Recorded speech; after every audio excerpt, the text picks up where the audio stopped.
kababayan sa iba't ibang lugar dito sa Pilipinas. Diyan po sa Baguio City, sa Santa Maria, Bulacan, sa Barangay Batasan Hills, Quezon City, sa Cainta, Rizal, sa Liloan, Cebu, Rojas City, Capiz, General Santos City, Plaridel, Misamis Occidental, Malaybalay, Bukidnon, San Francisco at Busan del Sur, Iloilo City, Davao City, Matanao, Davao del Sur, at Cabunturan, Davao de Oro, at maraming pang mga lugar sabay-sabay nakikiisa sa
meron pong message ng ating number 56 sa balota, si Atty. Vic Rodriguez. Palapakan naman natin. Ating kandidato ng PDP naman.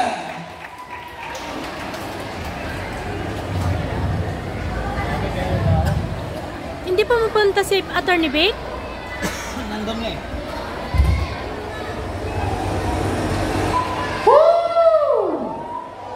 Sang malakas si Palakpak! Ako po ay si Atty. Vic Rodriguez, number 56 sa inyong balota, ang inyong formal at opisyal na aplikante pagkasenador. Tanggapin po ninyo ang aking paggalang at pakikisa sa ginagawa ninyong pagkilos ngayong araw. Ako ho ay nagsusulong ng war on corruption bilang tunay at maisog na oposisyon. Tinanggap ko ang hamon sapagkat hindi ko masikmura ang higit na talamak na antas ng korupsyon na gaganap ngayon sa ilalim ng administrasyon ni Bongbong Marcos. Kaya po bilang senador ninyo, aking pinapangunahan ang war on corruption. Aking ipapadukala ang pag-amenda sa tinatawag nating plunder law o yung batas na tumutugi sa mga mandarambo. Akin pong ibababa ang threshold dito mula 50 million pesos, gagawin na lamang po natin itong 1 billion pesos. Nang sa ganun ay higit nating mapanalo ang lahat ng nagnanakaw sa pera nating mga Pilipino. At pag nagawa na po natin yan, akin pong isusunod na isa sa batas bilang senador ninyo ang pagbabalik ng death penalty bilang kaparusahan sa lahat ng mapapatunayan at mahatulang guilty sa kasong plunder. Bukod po dyan, lahat po na mahatulan sa kasong droga na siyang kasasangkutan ng mga taong gobyerno, yung mga banyaga, alien o foreigner, siya rin kung dapat maging kaparusahan ang death penalty. Pagdating naman po sa kabuhayan ng ating mga kababayan, akin din pong isinusulong ang pagkakaroon ng pagkakapantay-pantay sa sahod ng lahat ng manggagawang Pilipino. Tapusin na po natin ang diskriminasyon sa sahod. Akin pong ipapanukala ang pagkakapantay-pantay doon sa tinatawag natin wage rate ng mga nagtatrabaho sa probinsya. Dapat po ito'y parehas na sa sahod ng mga nagtatrabaho sa Mega Manila. Tapusin na po natin ang diskriminasyon sapagkat hindi totoo na mas murang manirahan sa probinsya. Hindi po totoo ang sinasabi nilang mas mura ang buhay sa probinsya. Bilang pagpapatunay na dapat na tayong magkaroon ng pagkakapantay-pantay na sahod. Parehas lang po ang presyo ng isang pirasong manok na may isang pirasong kanin, na may isang pirasong gravy sa isang tanyag na fast food chain sa Mega Manila at sa probinsya. At ang katotohanan, sa marami pong produkto na higit mahal sa probinsya, kagaya ng gas, kagaya ng gasolina, diesel, kerosene, pati na ang presyo ng kada kilowatt hour ng kuryente.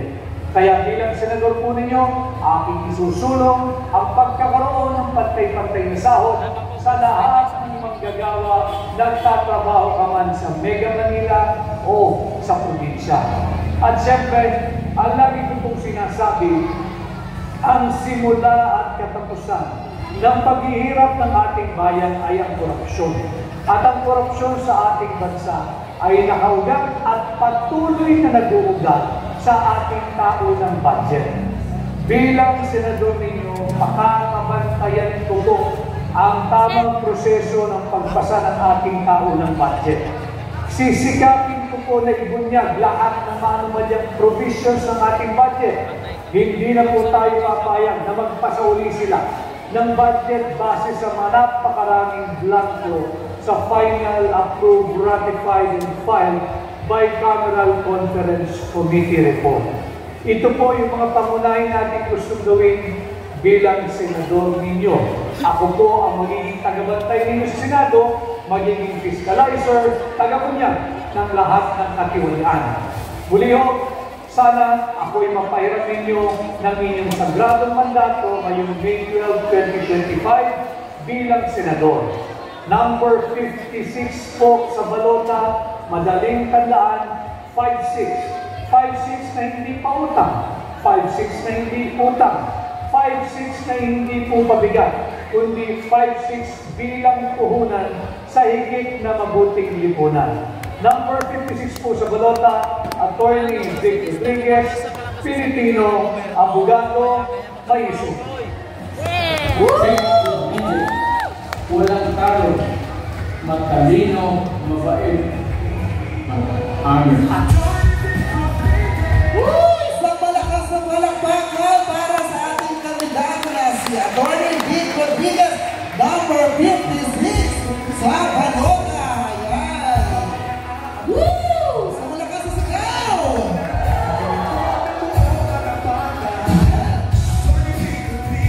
At ngayon naman po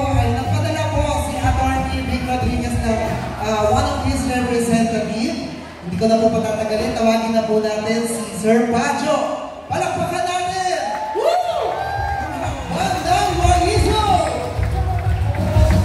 Woo!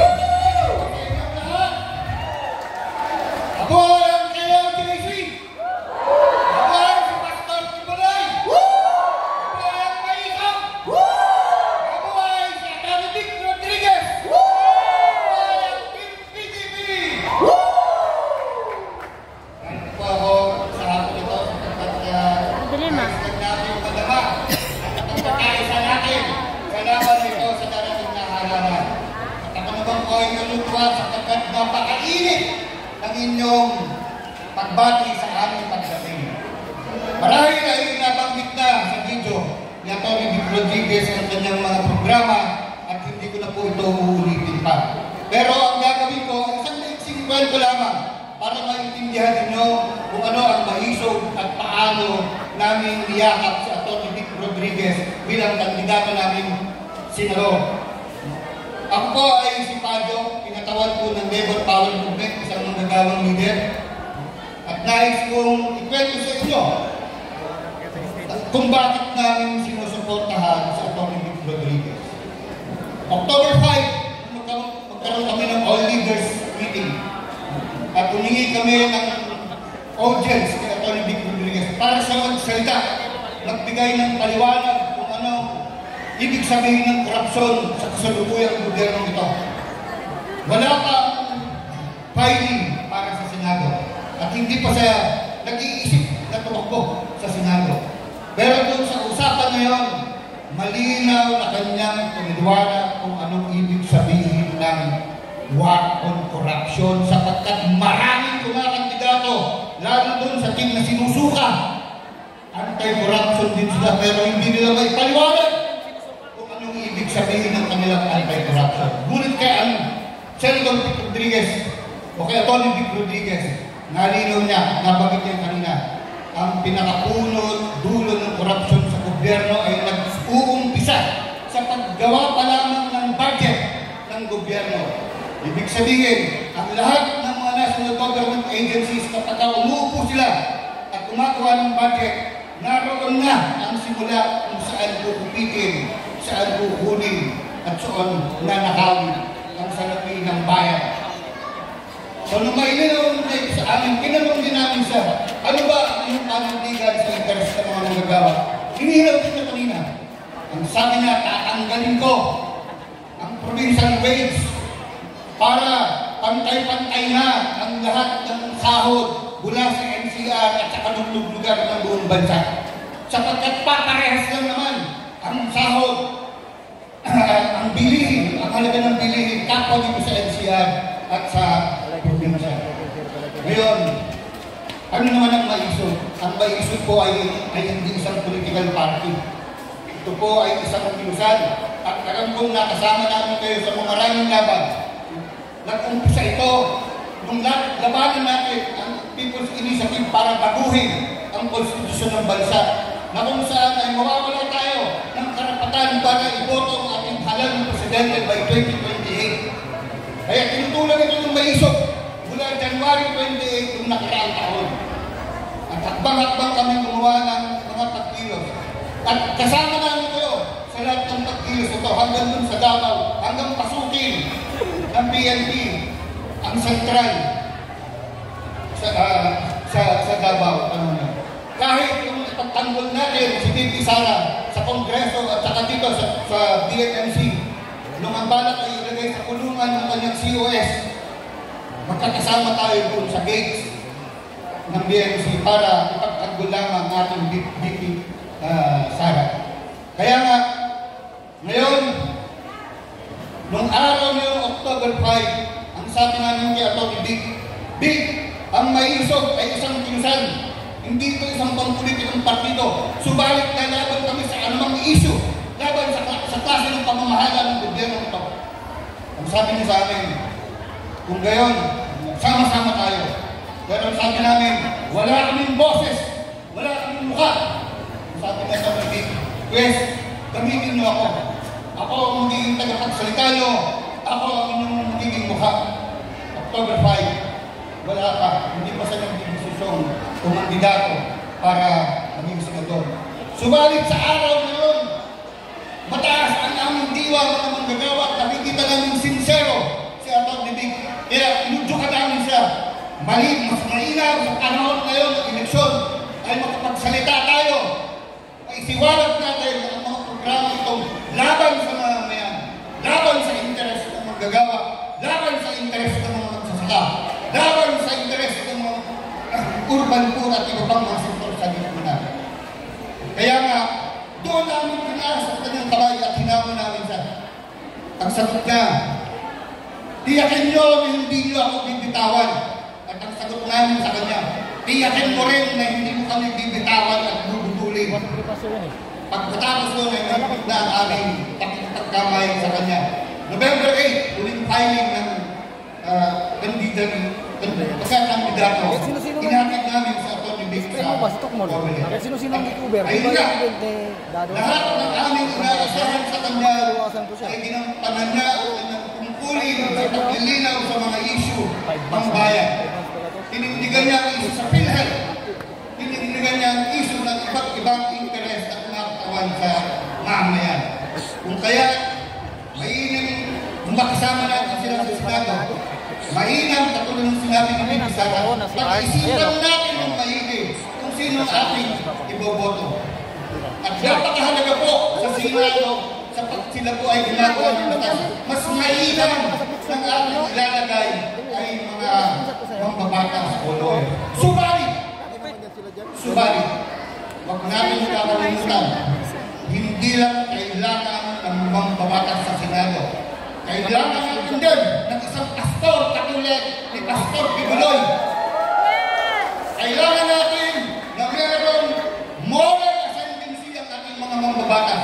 At kailangan natin doon si Pastor Bibuloy para gabayan ang ating mga mambabatas sa paglikha ng batas, sa pag-amnenda ng batas, upang sa pagbabago ng kasalukuyang ating kalagayan.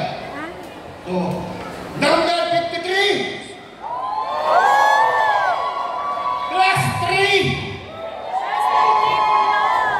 Number 53 at class 3 number 56. Magkatuwang! Magkakambi! Kaya